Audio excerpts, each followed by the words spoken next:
Soybean আলুর তরকারি বানানোর জন্য যেগুলো লাগছে সেগুলো প্রথমে দেখিয়ে দিলাম। গোটা মশলাগুলোকে শুকনো খোলায় একটুখানি ভেজে নিয়ে মিক্সিতে পেস্ট করে নিয়েছিলাম।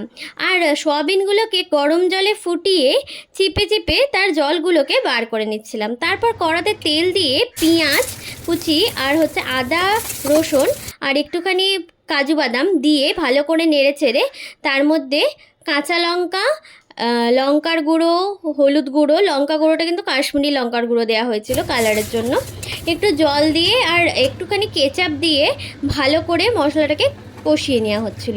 কষিয়ে নেওয়া হয়ে গেলে একটু তেল ছেড়ে এলে মশলাটাকে তুলে ঠান্ডা করে নিয়ে মিক্সিতে ভালো করে পিষে নেওয়া হয়েছিল। মিক্সিতে পিষে নিয়ে এবার ওই সোয়াবিনগুলোর মধ্যে ওই পেস্টটা দিয়ে ভালো করে মাখিয়ে প্রায় আধ ঘন্টা পৌনে 1 ঘন্টা মতো রাখা হয়েছিল। ততক্ষণে কড়াতে তেল দিয়ে আলুগুলোকে খুব ভালো করে নুন হলুদ দিয়ে ভালো করে ভেজে নিয়ে তুলে নেওয়া হয়েছিল। তারপর কড়াতে তেল দিয়ে গোটা জিরে আর শুকনো লঙ্কা ফোড়ন দিয়ে ওই ম্যারিনেট করে রাখা সোয়াবিনগুলোকে দিয়ে খুব ভালো করে নাড়িয়ে চাড়িয়ে নিতে হবে। আর তারপর নুন দিয়ে খুব ভালো করে কষে দিলে দেখবে একটু সোয়াবিন থেকে জল ছাড়ছে।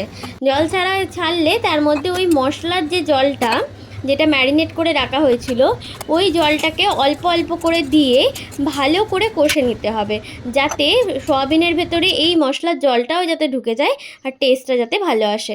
তারপর আলুগুলো দিয়ে একটু ফুটে গেলে ওই মশলাটা ওপর দিয়ে ছড়িয়ে নামিয়ে নিতে হবে। রেডি।